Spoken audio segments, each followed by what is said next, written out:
I find myself in the current situation as Christina, receiving a demanding phone call for money. The unidentified man on the other end insists I bring $5,500 to the park immediately. His persistent repetition of the demand reflects his lack of rationale and shame. Startled by his sudden shout, I hesitantly respond, acknowledging my understanding. Curiosity prompts me to question the man's identity, to which he falls silent, seemingly realizing the potential consequences of revealing himself. Despite his reluctance, he resumes his aggressive demands, dismissively stating, "Who cares who I am? Just bring the money quickly." Recognizing the futility of further conversation, I take a guess, suggesting he might be Victor. The man stumbles over his words, confirming my suspicion. Astonished that my brother-in-law, Victor, would think I wouldn't recognize his voice when calling from his own phone, I wonder why he is demanding money from me. As I ponder this, Victor admits his true intention. Both he and my husband, Edward, work at the same metalworking factory, with ambitions to inherit it. According to Victor, Edward is involved in fraudulent activities, embezzling $5,500 from the company. Shocked, I find it hard to believe Edward would engage in such behavior. Considering Edward's lack of interest in materialistic pursuits and his seemingly content lifestyle, I question the motive behind the embezzlement. Victor's explanation raises doubts, especially considering his own track record as a careless and unreliable individual who is fond of gambling. Despite potential inaccuracies, Edward's version of events appears more credible than Victor's own account. I've heard rumors that Victor has leaned on Edward for loans on multiple occasions, and while he's always managed to repay them, there's a lingering doubt about his financial stability. It's plausible to consider that Victor's current predicament might be pushing him to desperate measures. Unable to seek assistance from Edward or others due to the pressure of repayment, he likely saw me as an easy target to extort money from. As I contemplated this unsettling possibility, Victor interrupted my thoughts, prompting me to acknowledge his presence. Despite my shock, Victor continued his coercive tone, urging me to handle the situation discreetly and procure the money secretly. Recognizing the potential gravity of the situation, I felt adamant about not succumbing to his demands without proof. In a bid to test Victor's claims, I inquired about evidence implicating Edward in the alleged embezzlement. I anticipated Victor's unpreparedness for such a question, yet to my surprise, he asserted having evidence but refused to reveal it immediately. Sensing his reluctance, I proposed a rendezvous the following day at the company office for a proper review of the evidence. Although Victor insisted on a swift resolution, I remained skeptical, suspecting his intent to fabricate evidence. With Edward unreachable in France due to work commitments, I found myself isolated in dealing with the situation. It dawned on me that Victor's timing was strategic, adding another layer of frustration to an already complex scenario. Resigned to the reality of handling the matter independently, I resolved to confront Victor the next day, determined to unearth the truth behind his accusations and safeguard against potential manipulation. Following Victor's instructions, I made my way to the factory office. Outside, I took a moment to gather myself, inhaling deeply before discreetly activating the record function on my mobile phone. Inside the office, I found Victor surrounded by clerks. "Hello, Victor," I greeted him, and he ushered me into the reception room. Opening a laptop, Victor presented several invoices and purchase orders, asking if I understood them. Confirming my past experience as a clerk, he directed my attention to a document labeled as an invoice, with a total amount, including tax, of $5,500. Upon hearing this, I couldn't help but speak up, realizing the apparent deception. Victor, attempting to justify the situation, claimed that Edwards had processed the transaction independently without involving the clerks. Despite his excuses, the fabricated nature of the invoice was evident, lacking the usual format. Choosing not to confront him directly, I decided to let Victor further incriminate himself, touching the pen in my chest pocket discreetly. I questioned Victor about Edward's involvement. His confirmation prompted him to suggest that I pay the $5,500 quietly for the benefit of both myself and Edwards. As Victor pressed for payment, I sought an opportunity to secure evidence. Pretending to stagger, I dramatically knocked the laptop's keyboard, pressing a specific key twice. In the chaos, Victor panicked, fearing the deletion of evidence. Seizing the moment, I suggested it was accidental, allowing him to reassure me about a backup. With the document file closed and the laptop shut, Victor approached, emphasizing the need for payment now that I had seen the evidence. Seizing on an upcoming family gathering at Dad's house over the weekend, Victor hinted at discussions about company succession, urging me to pay up for my own good. Keeping my intentions veiled, I mentioned a meeting at my father-in-law Borden's house regarding the company's future, substituting for Edwards, who was currently in France. Victor advised bringing the money to the family gathering, leaving me to contemplate my next move as he laughed with an unsettling tone. Exiting the reception room, I left the office behind. I was taken aback to find Victor's wife, Violet, waiting for me unexpectedly. "Hello, Christina," she greeted me coolly. Her demeanor suggested she was aware of Victor's threats, which instantly put me on edge. While Victor might not be the sharpest, Violet was a different story altogether. She possessed a sharp intellect, albeit one used for dubious purposes, often employing sly and deceitful tactics to get her way. Attempting to maintain composure, I acknowledged that I had heard Victor's side of the story. Violet wasted no time in scrutinizing me, and I braced myself for what was to come. "Thank you for the advice, but I have no intention of complying," I asserted, hoping to make a swift exit. However, before I could leave, Violet seized my arm and deftly retrieved my mobile phone from my pocket.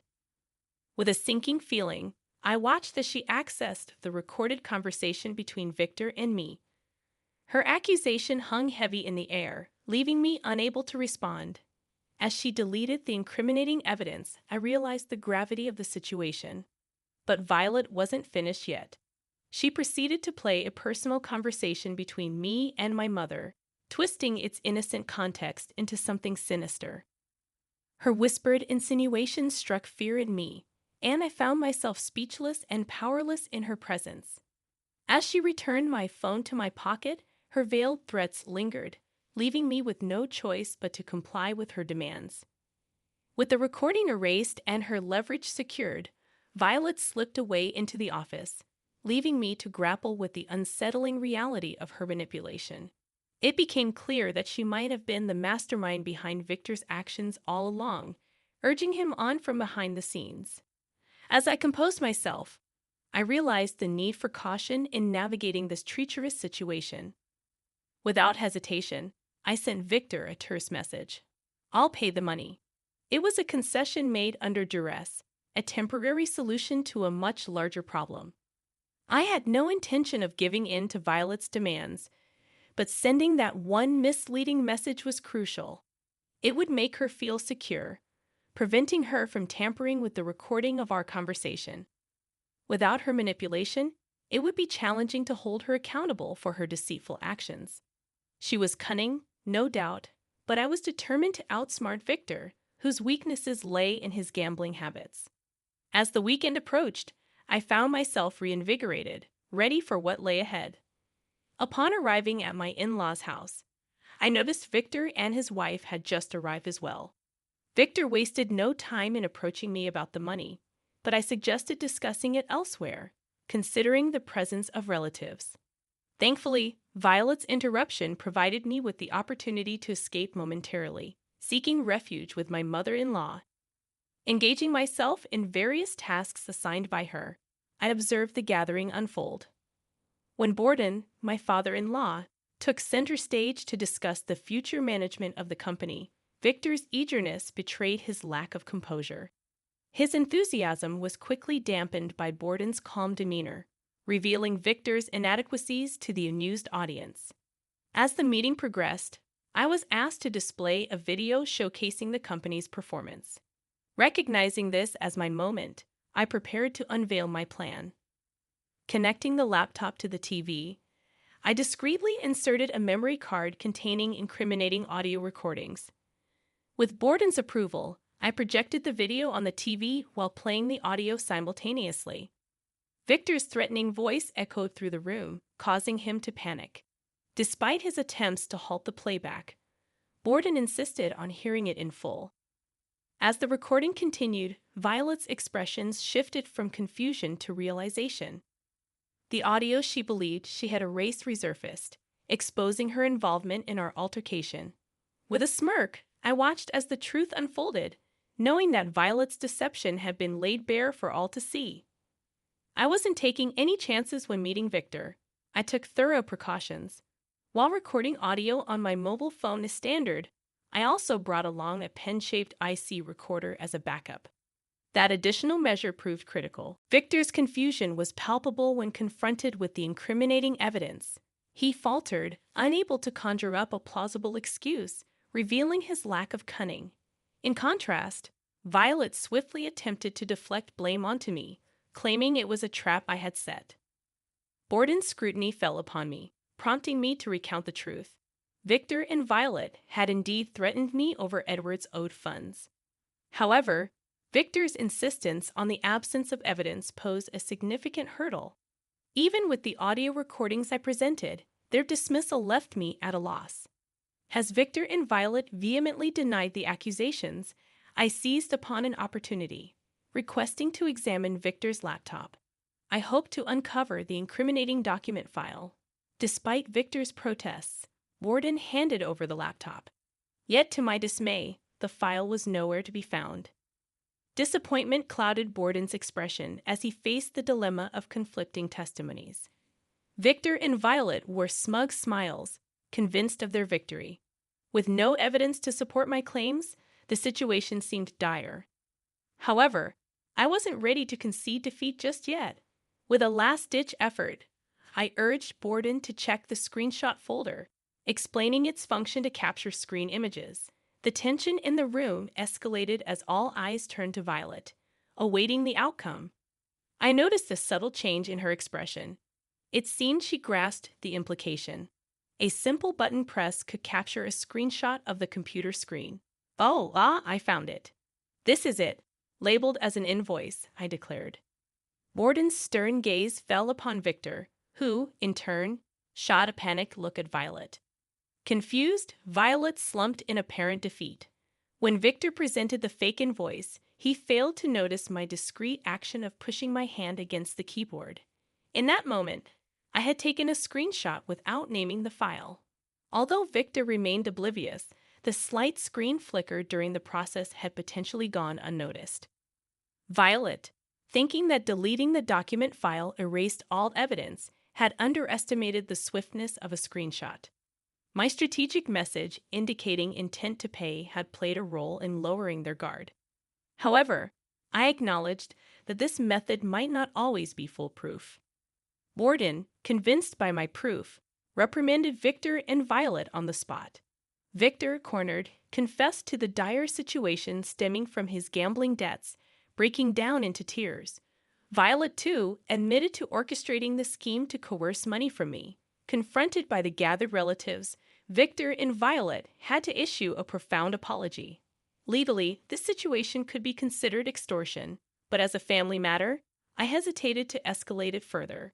Regardless, Borden decided that having individuals like Victor within the company was detrimental. Consequently, he terminated Victor's employment and disowned him, foregoing any severance pay. The burdened couple left town, grappling with their debts, but interestingly, they did not divorce. It appeared that Violet couldn't bear to abandon a sobbing Victor. Later, a business associate informed Edwards about Victor and Violet's struggles. Despite taking odd jobs, they couldn't escape their debtors. In desperation, they sought refuge in a factory they had dealt with, begging the owner to take on their debt in exchange for working on the premises. Presently, they continue as living workers in that factory. With Victor gone, Edwards was determined to be the successor to the factory. Reflecting on the situation, I realized the need to be more supportive of Edwards despite everything. In the end, I couldn't help but acknowledge Violet's compassion. as abandoning someone so hopeless was beyond my comprehension. Yet, I remained firm in my belief that Edwards, with his intelligence and character, was incompetent